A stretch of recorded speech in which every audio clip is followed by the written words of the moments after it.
Time reported that, quote, the casket was never to be opened because the president had been deeply disfigured. This was wholly untrue. Neither wound had damaged the president's face. His features, intact when his wife examined them at Parkland, had been treated with cosmetics. And this was what gave offense. She said later, it wasn't Jack. It was like something you would see at Madame Tussaud's.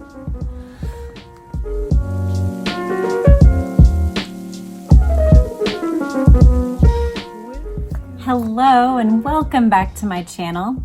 If you're new, then welcome. I'd like to earn your subscription today. Well, we are continuing our walk through Look Magazine's serialized version of William Manchester's book, The Death of a President. If you haven't been with us, let me just explain. This was actually a book, which I have here on my shelf, but it was serialized in Look Magazine first.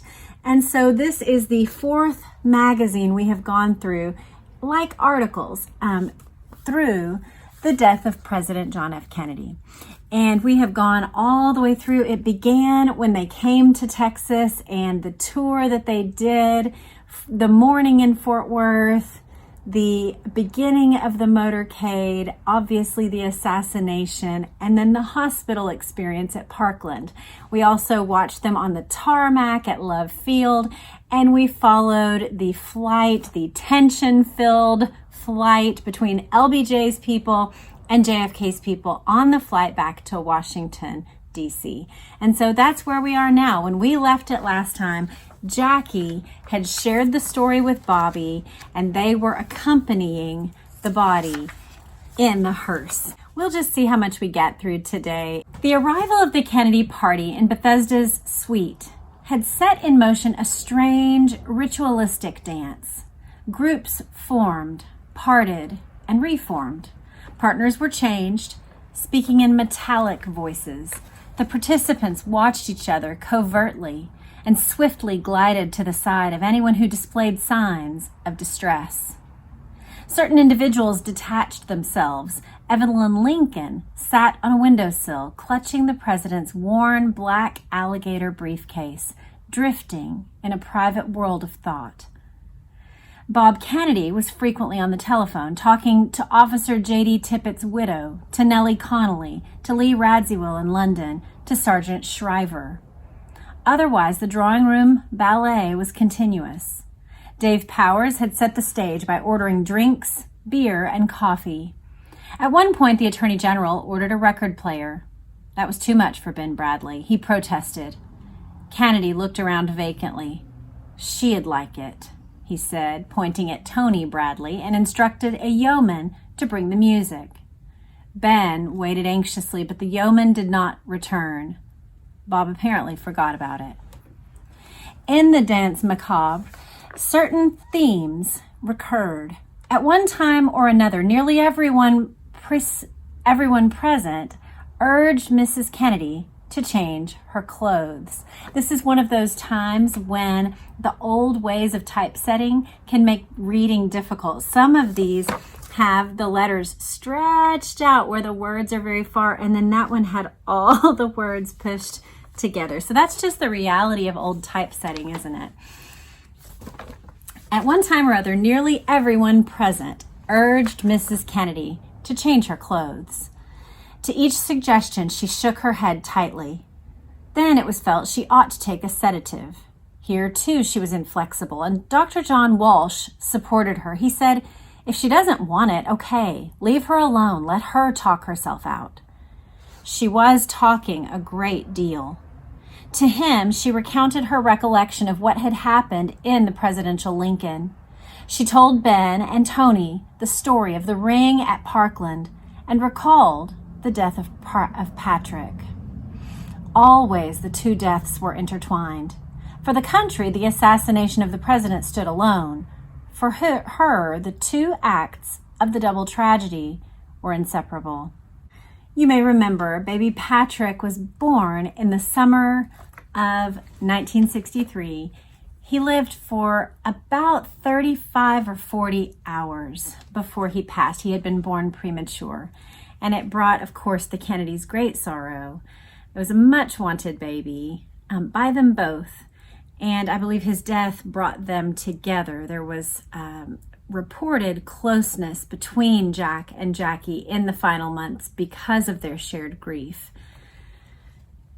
In fact, I think this was one of her first public appearances after that death. In Mrs. Auchincloss's words, Jackie knew how the president's funeral should be, and there were no wrong notes in it. At Bethesda, the widow seemed to be conscious of her new responsibilities. She was, as she recalled afterward, sort of keyed up in a strange way. Seeing Pam Turner in tears, she put her arms around her and said, "Poor Pam, what will become of you now?"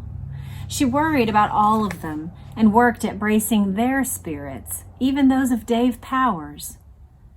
"Do you know what we should have in the Kennedy Library?" she asked, smiling faintly. They waited cautiously. "A pool, so David can give exhibitions of how he swam with the president." Between calls, the Attorney General reaffirmed to presidential aides Ken O'Donnell and Larry O'Brien that he had not urged Johnson to take the oath on the plane.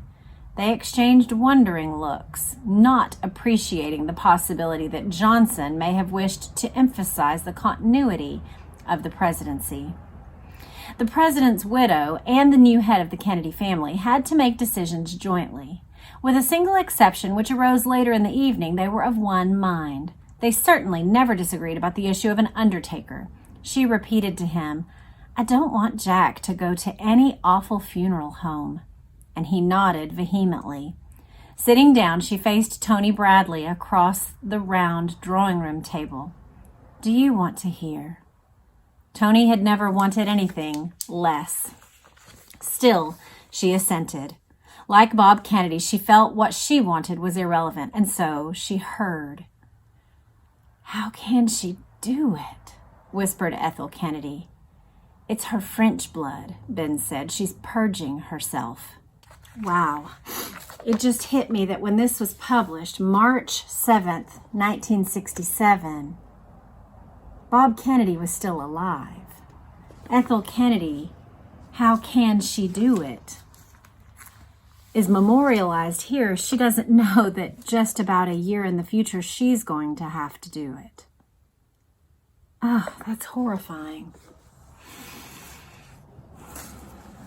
Shortly before 7:30, Secretary of Defense Robert McNamara reached the hospital. Bob Kennedy had talked to him at his home minutes after the Secretary's return from the White House. Expecting to stop in for a few minutes, he left Mrs. McNamara in the front seat. Discovering that Mrs. Kennedy wanted him to stay, he rode down and reminded his wife that their son must be picked up at his Boy Scout meeting before 8:30. McNamara reached a decision. She was in that suit with the bloody skirt and blood all over her stockings, and it was fantastic, but she just wanted someone to talk to. I felt I had to be calm for her and listen to her. We were in the kitchen, Jackie sitting on the stool and me on the floor. It went on for hours.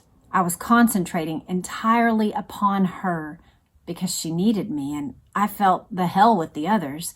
Let them take care of themselves. She talked about the murder. Finally, she asked, "Where am I going to live?" The executive mansion was no longer a Kennedy residence, and she remembered that she didn't own the Georgetown house either. Late in 1960, the president-elect had said, "Why sell it?" It was ideal, and after 2 terms, they would need a permanent home. But 8 years seemed such a long time. It was practically a decade, so he had put it on the market. She was indecisive. Sleeping in that bedroom alone would be unbearable, she thought. And then she reflected, "I must never forget Jack, but I mustn't be morbid." So she would move back to Georgetown, preferably to the same address. "I'll buy it back for you," McNamara said. Early editions of the following afternoon's newspapers created the impression that the widow had been a super executive, issuing rapid-fire commands in the manner of her husband. They erred. Few tourists knew that the White House Historical Association's dollar guidebook had been largely the work of the First Lady. At the bottom of page 39, she had reprinted an engraving of Lincoln's body on its catafalque. I don't know what that is. I'm assuming the carriage that carried the coffin, but it's a foreign word that I don't recognize. Catafalque? And when Bob gently pointed out to her that they would have to think about what they were going to do when they left here, she answered, "It's in the guidebook." That was the basis for the myth that she had made a series of snap judgments. According to one widely published version, she had been as busy as a whipsaw during the flight from Dallas, starting parade plans the moment Air Force One left Love Field. From the hospital, the AP reported, she asked artist William Walton to find a certain book on a certain shelf in the White House library containing sketches and photographs of Abraham Lincoln lying in state. She did not speak to Walton, and there was no such book. From Bethesda Hospital during that first long night, wrote Life, she began a series of astonishingly detailed plans and decisions, many drawn from history, the rest of them from her own devising. She remembered her husband's keen interests in the special forces, the guerrilla-trained troops he had sent to the jungles of Vietnam. She asked, couldn't the honor guard include a member of the special forces? She did not remember her husband's keen interest in the special forces. She did not ask such a question. Her sole contribution at the hospital was a reference to the White House guidebook, in which she remembered an engraving of Lincoln lying in state. The Kennedy who was really in charge in the Tower Suite was the Attorney General. He made the call about the catafalque. He requested a representative from the Special Forces. He asked that the president's personal possessions be removed from the West Wing before their return, so that Jackie would not see them and be upset. And he was responsible for the strains of the Navy hymn, which would haunt the president's countrymen long after the eulogies had been forgotten. On the plane, she had displayed an unsuspected stamina, and that strength would reappear after they had returned to Pennsylvania Avenue. But on the night of November 22nd to the 23rd, the commanding figure at Bethesda was Robert Kennedy. At midnight in the Executive Mansion, Angie Duke of the State Department blandly raised the possibility of a secular funeral, observing that the president believed in the separation of church and state, and I believe he would want a service in the White House. Duke wasn't serious. Himself a Catholic, he knew this was unthinkable. His purpose was to provoke a serious discussion, and he succeeded brilliantly. He dwelt upon the advantages of a non-denominational ritual until he began to sound like a Unitarian, and the more he talked, the more Sergeant Shriver bridled. Sarge cut him off. He said tautly, "The family will not permit a non-religious funeral." Duke had antagonized them, but he had made his point. When he suggested a burial service in the White House, Shriver said afterward, I realized that we would have to have a mass for Jack, and I felt that it would be inappropriate to have a mass in the White House. Because the line between the things of God and the things of Caesar had been sharply drawn in 1960, the Kennedy men were far more aware of it than the aides of any Protestant president would have been. John Kennedy must be buried as a Catholic. Nevertheless, as chief executive, he represented all Americans, and Shriver ordered 2 prie-dieu for the East Room, manned by pastors from all faiths, including the Greek Orthodox. I don't know what prie-dieu is. Something too. To his surprise, General Ted Clifton spoke up and said the clergymen were already here, actually in the mansion, ready to kneel. Chaplains representing every denomination had called and volunteered. Each had read Kennedy's Houston Declaration. They understood his position perfectly. They had thought of him not as a Catholic president, but as the President of the United States, and each of them wanted to pray to his God for his president. To Bill Walton, they seemed to be nice, gentle, kind men, trying not to be in the way and not knowing quite what to do, because there wasn't anything for them to pray over yet. In fact, they had already done something remarkable just by coming.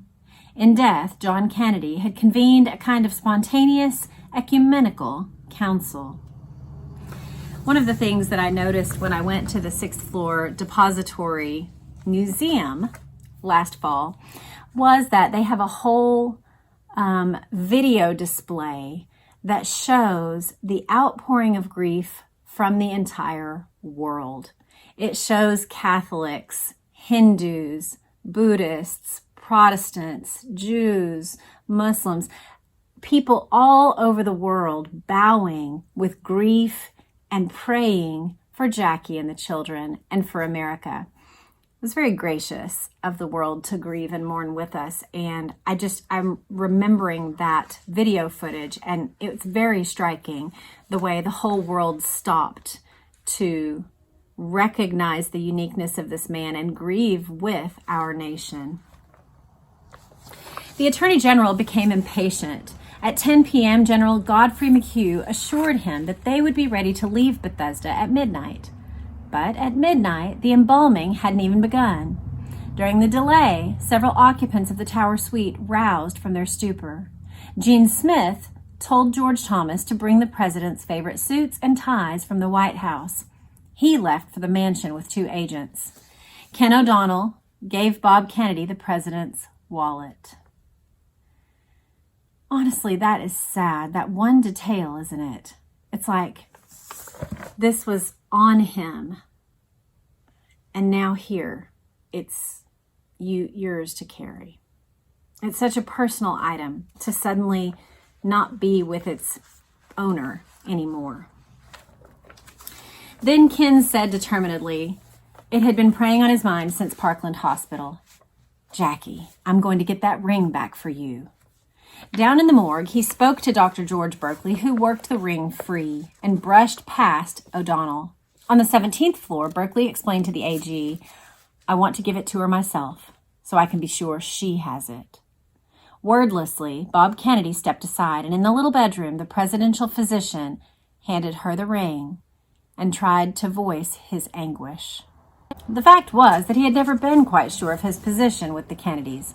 Dr. Janet Travel had overshadowed him in the newspapers, and being Navy, he had sometimes appeared preoccupied with fussy service routine and inter-service rivalry.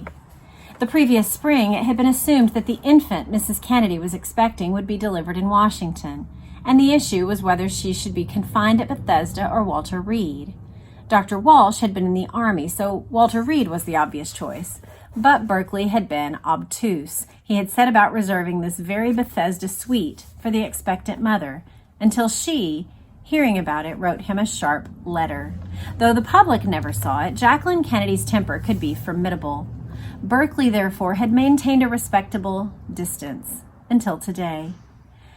But she was also capable of instinctive compassion, and when he handed her the ring and awkwardly attempted to express himself, he could think of nothing but cliches. She told him how much his attentiveness had meant to the president and her. Then she reached into her jacket pocket, took out one of the red blossoms the doctor had handed her in the ambulance hearse in Dallas, and gave it to him. The population of the hospital suite reached its peak during Friday's penultimate hour. At 10 p.m., Margie McNamara returned from the Boy Scout meeting. Ethel Kennedy had called Charlie and Martha Bartlett, and with a score of occupants crammed into it, the suite was approaching capacity. To Charlie, Jackie was poised, unreal. She was talking about the murder. I gathered she had been talking about it for some time. She told me about red roses and the new red rug they were to have put in the president's study that day, and the blood. She wasn't sobbing. Tears were just a breath away, but they never came. Bobby was watching, silent, ready. He was terrific, low-key as always. McNamara talked about how splendid Kennedy's second 4 years would have been. Charlie Bartlett asked him whether he knew that he was supposed to be Secretary of State in that term. Charlie had heard it from the president. The Secretary of Defense nodded slowly. I don't know what I could have done about policy, but I could have helped with the administration, he said. Jackie stopped speaking of Dallas. She was trying valiantly to act as the gracious hostess while declining fresh offers of sedatives and shaking off her mother's renewed suggestions that she change her clothes. Martha Bartlett thought, it's almost as though she doesn't want the day to end. Yeah, I think so, because at that point then you have to do the next thing, right? You have to move on. You have to figure out the solution to the questions that are all in your head. If it's still today, you just get to sit here in shock. And maybe it won't be true. Surely there would be that thought too of like, if I just keep going, maybe I'll just wake up. This will be a bad dream. Suddenly, as Ben Bradley said later, we'd been there too long. He and Tony drifted toward the door. Mrs. Kennedy urged Evelyn Lincoln, Nancy Tuckerman, Mary Gallagher, and Pam Turner to drive home and get some sleep. Somehow we've got to get through the next few days, she told them. Mary's lips framed the question, how? Be strong for 2 or 3 days, she was told, then we'll all collapse. Of herself, Jacqueline Kennedy said to Martha Bartlett, I'm not leaving here till Jack goes. But I won't cry till it's all over. Bob Kennedy seemed reluctant to see the number of guests dwindle. Why go? He inquired as they moved in a group towards the big elevator. They murmured excuses and then fled. Ken O'Donnell, Larry O'Brien, and Dave Powers, like Mrs. Kennedy, weren't leaving without the president. There was no discussion. It was just understood. The nurse showed Ethel and Jean to other rooms down the hall. Dr. Walsh gave Jean a sleeping pill, and he, Bob McNamara, and Bob Kennedy remained with Jackie. A little more than an hour later, Dr. Walsh prepared a syringe. He detected signs of utter exhaustion in her. Considering the past 2 days, it was incredible that she should still be on her feet. Bob Kennedy and Bob McNamara were men of extraordinary stamina, but they hadn't been in Texas. And while the doctor had no way of knowing how much more would be expected of her, he suspected that it would be a lot. At a bare minimum, she needed 1 hour of complete relaxation. He loaded the needle with 100 milligrams of Vistaril, a formidable dose, and showed it to her. She eyed it dubiously, then wavered. Maybe you could give me just something so I could have a little nap, she said, holding out her arm. But I want to be awake when we go home. Walsh had complete confidence in the drug. He felt sure she would coast off within 30 seconds. Wow. Settling her down, he returned to the drawing room, sat in a chair, and instantly fell asleep. Mrs. Kennedy waited and waited. 10 minutes passed, and nothing happened. She looked around for a cigarette. There weren't any in here, so she strolled into the living room in search of a package. As she passed the doctor's chair, he awoke and looked up in disbelief. She smiled down at him and strode on with a firm step. Walsh stared at her. That's kind of crazy. It also seems a little unsafe. If you can fall asleep that quickly, is there the danger that you would fall and hit your head or something? Downstairs in the hospital morgue, applications of cosmetics by men from Gawler's funeral home required nearly 3 hours. It was quite unnecessary, but that was not the undertaker's fault. Neither General McHugh nor Dr. Berkeley, who were in constant touch with the tower suite, could guarantee that the coffin would be closed. McHugh said it was better to take time and be on the safe side. The family may change their minds at any time, he said. Berkeley had spoken to Mrs. Kennedy. He knew her wishes that the coffin be closed.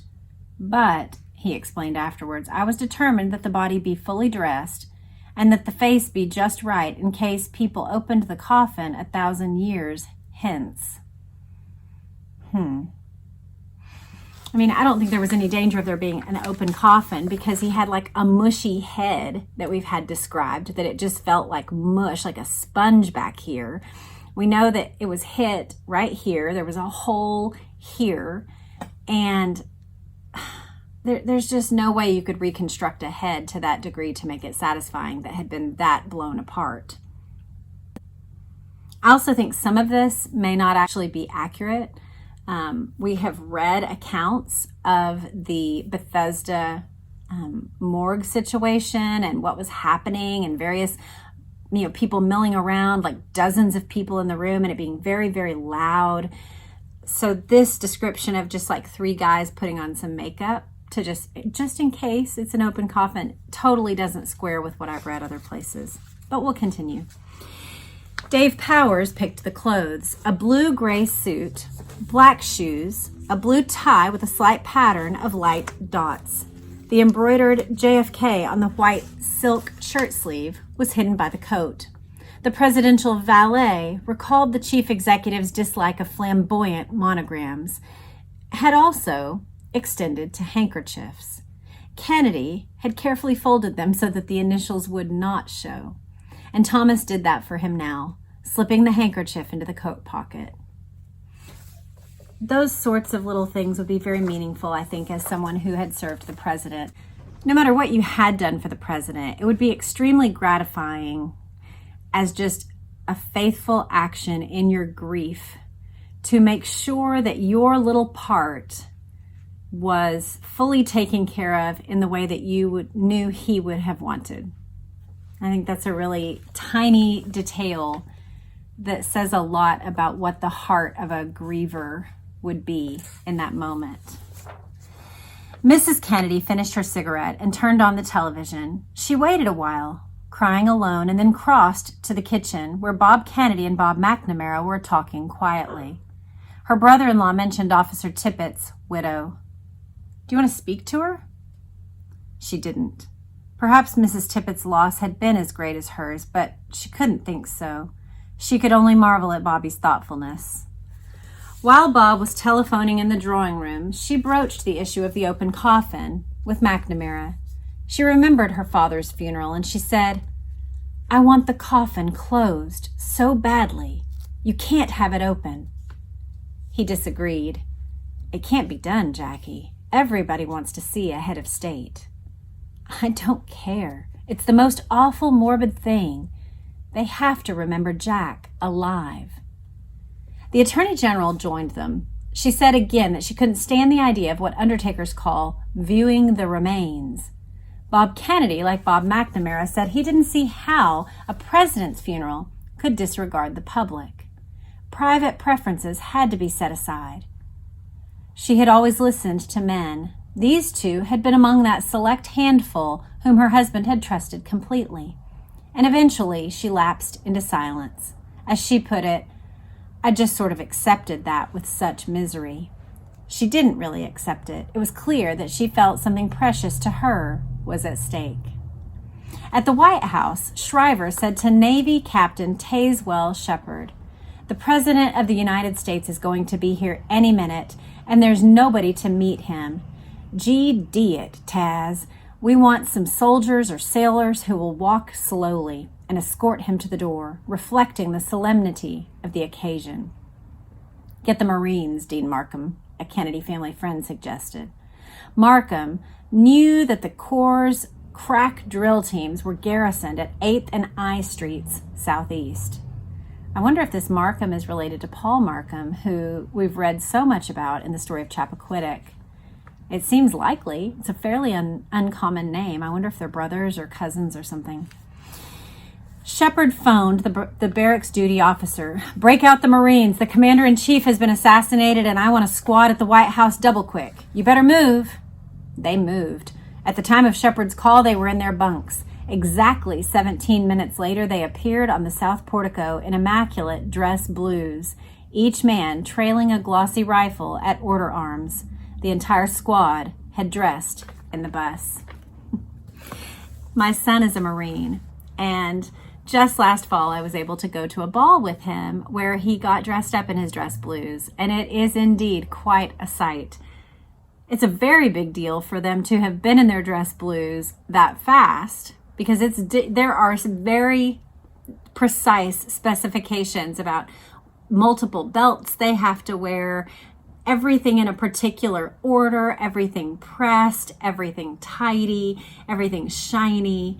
And so just the presentation of the dress blues itself is complicated. Getting dressed in them usually takes a long time, and doing it all on a bus is extraordinary.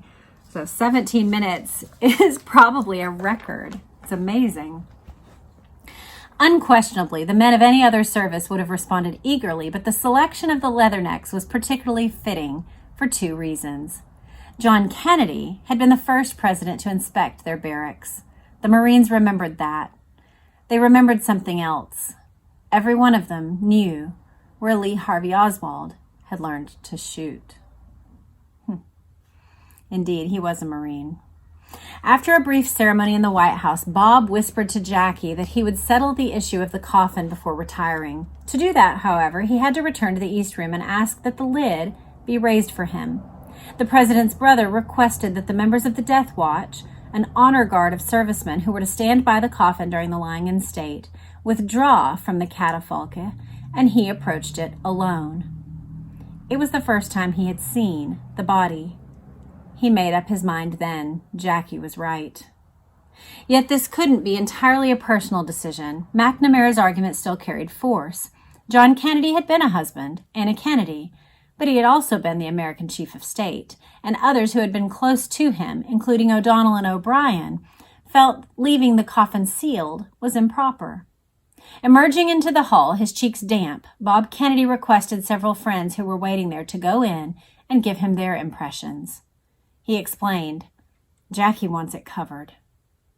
Of those who entered, McNamara, Arthur Schlesinger Jr., Chuck Spaulding, William Walton, Nancy Tuckerman, Frank Morrissey, and Dr. Joseph English. Only the doctor and McNamara considered the president presentable. English said he was opposed to an open coffin on principle, but was surprised that his appearance was as good as it was, that he looked well. He merely wondered why the president's body was tilted somewhat to the right, if that was because of the shell and what it had done. Right. Well, they would have had to angle him this way because this whole side of his head was blown out and spongy. So that would have been the way his head would have laid because there was no bone here, is my understanding. A huge section of it was absolutely gone. Actually, tilting is standard undertaking practice. In casketing, to quote a trade source, natural expression formers should always turn the body a bit to the right and soften the appearance of lying flat on the back. This avoids the impression that the body is in a box. I think anybody having the impression that the body is in a box is having the accurate impression. Seems like a ridiculous comment. The verdict of the others was vehement, and because they knew Robert Kennedy's tough fiber, they did not soften it. "It is appalling," Schlesinger reported. "At first glance it seemed all right, but I am nearsighted. When I came closer it looked less and less like him. It is too waxen, too made up." Spaulding said bluntly that the face resembles the rubber masks stores sell as novelties. Okay, I don't like that at all. Was it an actual one? Because we know they had this kind of tech. Is this a fake body? That seems unlikely. I don't know precisely what they're looking at because at this moment, my understanding is that it went almost immediately into the Bethesda autopsy room. So maybe it went here first. Maybe he did look waxen. He said bluntly that the face resembled the rubber masks stores sell as novelties. He urged Bob to close the casket. His eyes full, the Attorney General turned to Bill Walton and whispered, "Please look, I want to know what you think." Walton looked as long as he could with a growing sense of outrage. He felt, as he said afterward, that, quote, they had done a terrible job with his face, end quote. He said to Bob, "You mustn't keep it open. It has no resemblance to the president. It's a wax dummy."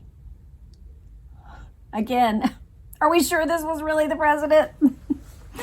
You're saying it literally looks like the rubber masks stores sell as novelties and it's a wax dummy, is the quote? You couldn't construct better quotes for a conspiracy theorist, could you? "You're right," Kennedy said incisively. "Close it." Innumerable people were convinced that the casket was sealed because there was something to hide. At NBC, David Brinkley was flooded by letters and wires demanding an explanation.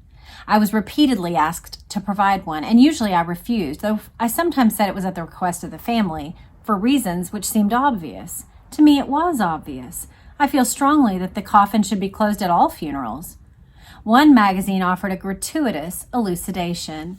Time reported that, quote, "the casket was never to be opened because the president had been deeply disfigured." This was wholly untrue. Neither wound had damaged the president's face. His features, intact when his wife examined them at Parkland, had been treated with cosmetics. And this was what gave offense. She said later, "It wasn't Jack. It was like something you would see at Madame Tussaud's." That is the end of that chapter. Again, you couldn't make up quotes that would sound more conspiratorial. It's not Jack. It looks like something you would see at Madame Tussaud's.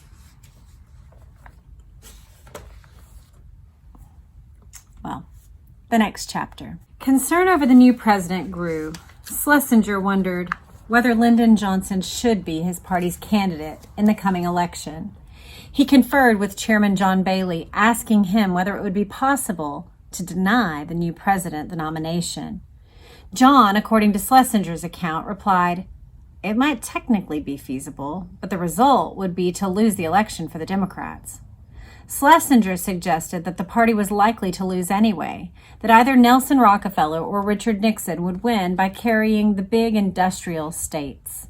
He then added perceptively, "But I suppose that Johnson is astute enough to recognize this too, which means that he may be driven to an aggressive liberal program." In her private quarters, Mrs. Kennedy had finally shed her stained clothing. By now, the president's blood was no longer damp. The blemishes had darkened as they dried. Even so, her maid was overcome by the extent of the blood. Nothing she had seen or heard on the television reports had prepared her for this. Dr. Walsh came in after the bath. In the Tower suite, he had administered one shot to his star patient. It had been worthless. Now he grimly armed another needle, this time with the strongest weapon in his arsenal. She lay down on the bed and he injected a full 0.5 gram of sodium amytal. He didn't tell her what it was, but it was formidable enough to knock out a prize fighter. And as he and the maid slipped out into the west sitting room, they were convinced that she was insensible. She wasn't yet. She could not cry herself to sleep. Eventually, however, the sedative reached her. For the first time since rising in Fort Worth's Hotel Texas, while her husband's voice had drifted up from the parking lot 8 stories below, she was out. She was quiet for about an hour. Shortly after 6 o'clock, she asked her maid for orange juice, and then the drug dragged her down for another 2 hours. That was the limit of its effect, however. Too much was on her mind, and she swung up into a sitting position on the side of the bed, determined to resolve 2 issues before the 10 a.m. Mass. Unaware that Robert Kennedy had agreed with her about the coffin, she asked for him. Meantime, she braced herself to talk to her children. At 7:30, the door of the president's bedroom had swung open, and Caroline entered. In a dreamlike tone, the president's daughter said to Mrs. Auchincloss, "He's dead, isn't he?" There could be no adequate answer, merely a tight nod. But the little girl did not seem to expect details. To young John Kennedy, Mrs. Kennedy said that a bad man had shot his daddy, then added that he hadn't been bad really, he had just been sick. To young John, the full meaning of the assassination was incomprehensible. A few minutes later, Robert Kennedy assured his sister-in-law that the public would not see the president. The new president's first problem upon leaving the Elms was selecting a destination. As chief executive, he was entitled to occupy the Oval Office. But his presence in the White House would inevitably become the source of misinterpretation and resentment. There was no clear option, and Johnson was uncharacteristically indecisive. His first choice was the West Wing. As head of the White House detail, Jerry Bain commanded his convoy of agents. Bain's habitual greeting was, "What's new?" The gambit was depressingly trite, an office joke. This morning, Evelyn Lincoln saw Bain before he saw her, and it is a sign of the widespread antagonism toward the Secret Service that Evelyn looked at him hard in the eye and said bitterly, "Jerry, there is something new." He turned away without answering. Evelyn knew the Attorney General wanted the West Wing cleared of President Kennedy's belongings, but she felt no sense of urgency, and she even asked presidential photographer Captain Cecil Stoughton to photograph the newly decorated rooms while JFK bric-a-brac was still there. Then, LBJ unexpectedly appeared and asked her to step into the Oval Office. President Johnson sat on one of the two facing divans. Evelyn started toward the rocking chair, veered away, and sank on the opposite couch. According to her recollection, he said, "I need you more than you need me. Because of overseas," presumably a reference to the necessity for shoring up confidence abroad, "I also need a transition. I have an appointment at 9:30. Can I have my girls in your office by 9:30? He was giving her less than an hour. She said faintly, "Yes, Mr. President." Johnson then said, "Do you think I could get Bill Moyers in Ken O'Donnell's office?" She didn't know how to reply. She lacked any influence with Kennedy's chief of staff. After an awkward pause, she faltered, "I don't know, Mr. President." Withdrawing in confusion, she met the Attorney General in her own office. She sobbed, "Do you know he asked me to be out by 9:30? The younger Kennedy was appalled. He had just come in from the South Lawn to see how the moving was progressing, but he hadn't counted on this. He said, "Oh, no." In the hall, Robert Kennedy encountered the new president. This was the first meeting of the two men since the assassination. The president said, "I want to talk to you." "Fine," said Robert Kennedy, but he didn't want to talk in the presidential office. They entered a little anteroom opposite the president's washroom, and Johnson told him that he needed him more than his brother had. By now, a half-dozen members of the administration had quoted this same line to Kennedy, and he didn't want to discuss his continuance in the cabinet now anyhow. He told Johnson that the immediate issue was more prosaic. It was furniture. Crating his brother's things was going to take time, he explained, and he asked, "Can you wait?" "Well, of course," the new president answered, and in his next breath he began qualifying his reply. In effect, he said that while he himself did not want to occupy the White House at once, his advisors were insisting upon it. This sounded like taking the oath of office, doesn't it? That, well, I didn't really mean to, but Bob Kennedy told me to when Bob Kennedy had not. This conversation seems to have triggered Johnson's prompt decision to switch back to the executive office building. The story that Johnson had walked up to the threshold of the new red rug, declared solemnly, "No, this isn't right," and spun on his heel rapidly, became gospel among lesser Johnsonian aides. Yet he was not exaggerating the pressure upon him to take over, pressure which, after his exchange with Kennedy, he resisted fiercely. His vice presidential military aide argued forcefully that he ought to go back to the White House. The president ignored him. "It would give the people confidence," the colonel explained. "People will get confidence if we do our job properly," Johnson said tartly. "Stop this. Our first concern is Mrs. Kennedy and the family." Well, he's come around since yesterday, hasn't he? The day before, he was insisting on his own honor and preferential treatment, but now he seems to have the order of priorities properly assessed in his brain. On the other side of the street, Robert Kennedy told Evelyn that she needn't hurry. Nevertheless, she sped along. Two Kennedy rocking chairs were rapidly roped together and rolled across West Executive Avenue on a little dolly. Evacuation by 9:30 had been an impossibility, but Evelyn was determined to have everything in cartons by 11 a.m., and although she left briefly for the religious service in the mansion, she made it. As one chief executive's furnishings departed, another arrived. Behind Evelyn's desk, a huge gold-framed portrait of Lyndon Johnson, brought over from his vice presidential office, was swiftly hung. Wow, she really was quick. With the Attorney General out of action, Nick Katzenbach was already, in effect, acting Attorney General, and he was proposing the investigative commission that Chief Justice Earl Warren later headed. To this horror, Katzenbach learned that the new president had tentatively decided upon a Texas commission with all non-Texans, including federal officials, excluded. Oh my goodness, I've never heard that. Have you? That LBJ wanted only Texans to sit on the commission that was going to judge and investigate the president's death? Would that be so he could control them more? He had a huge level of control in Texas. That's wicked. I've never heard that detail before in my life.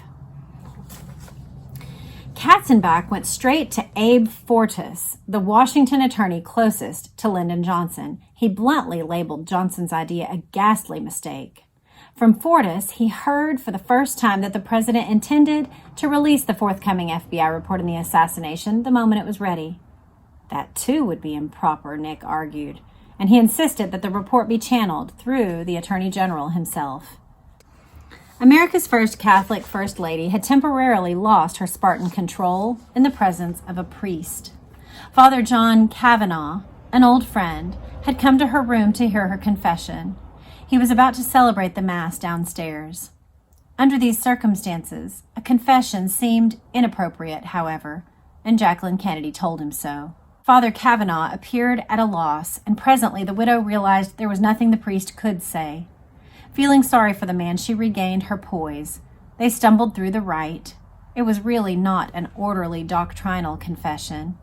And then she walked into the hall in her weeds, took Caroline in one hand and John in the other, and headed downstairs, staring straight ahead. We will stop there. That's not the end of the chapter, but I think it's where the reading feels right to stop today. We'll do more tomorrow and one more following after that. We have 2 more readings from this magazine. I hope you'll come back and join us for those.